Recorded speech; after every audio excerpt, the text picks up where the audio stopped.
President Trump appears to be changing his tone on immigration. Trump now saying some undocumented immigrants should be allowed to stay in the country and continue working. Trump singled out hospitality and agriculture as two industries being harmed by his hardline immigration policies. Joining us to discuss, Jesse Burns, senior editor here at The Hill. Hi, Jesse. Let's take a listen to President Trump at the White House today. Our farmers are being hurt badly by, they have very good workers. They've worked for them for 20 years. They're not citizens, but they've turned out to be, great. And we're going to have to do something about that. We can't take farmers and take all their people and send them back because they don't have maybe what they're supposed to have, maybe not. Yeah, Jesse, legal, illegal, I don't know. What's the big deal? Well, certainly you're kind of seeing some acknowledgement, at least from the president, that behind the scenes, in addition to what we're seeing playing out publicly, the White House is facing some real pushback over these ramped up immigration enforcement operations across the country. And of course, the protests in Los Angeles have kind of sucked up a lot of the oxygen over the past week or so. But we are seeing the Trump administration, on one hand, you have the president out there sort of acknowledging that certain sectors of the economy rely on immigrant workers, including those who are undocumented. At the other hand, you have the White House border czar, Tom Homan, who is signaling that the administration plans to ramp up its operations targeting U.S. workplaces. Now, undocumented immigrants make up there are more than 8 million in the U.S. workforce as of the most latest stats a few years ago. And so this is, it's several percent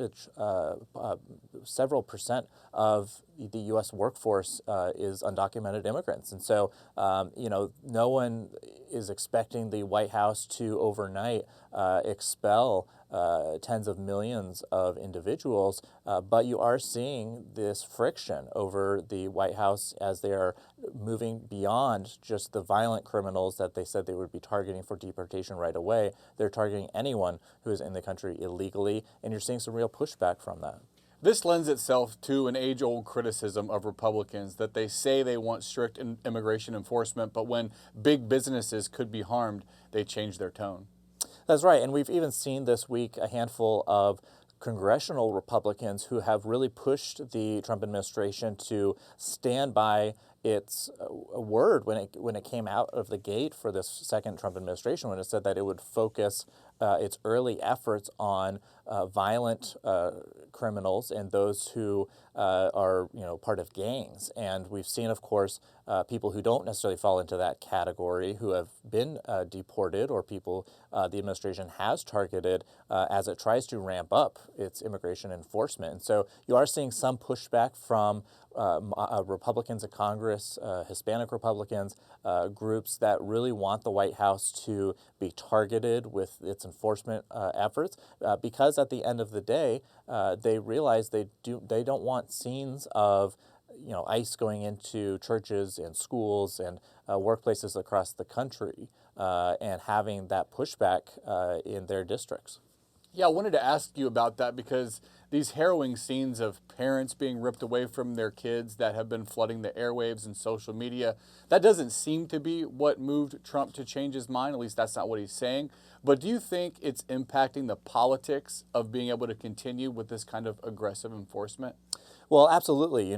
These images of, even a U.S. senator in California being expelled from a press conference where one of Trump's cabinet members, his Homeland Security Secretary, was speaking, and being kind of thrown to the floor and briefly detained. Those images really make this a complicated issue for the White House. In one sense, they're able to try to paint with a broad brush, going against Democrats who they say are obstructionists when it comes to trying to carry out the president's vision and agenda. But I think you see a lot of people who are going to see those types of images and say it just adds fear. It coarsens the norms that we have come to expect in terms of the separation of the branches of government, and basically the Trump administration trying to roll over not just the courts but also Congress when it comes to enforcing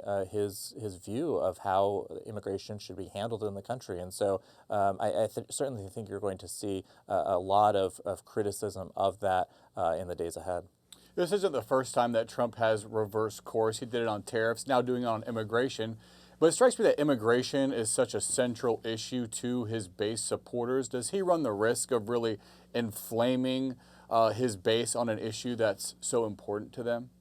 Well, I think that he has already delivered so much on the issue of immigration that if he were to, to totally, not to say that he would, but if he were to totally abandon course and say, we've already done what we've come here to do on immigration, I think a lot of his base would be pleased, just based on the strong force that we've seen and the aggressive tactics that we've seen. Now, of course, he's not going to pivot overnight and abandon these large-scale efforts.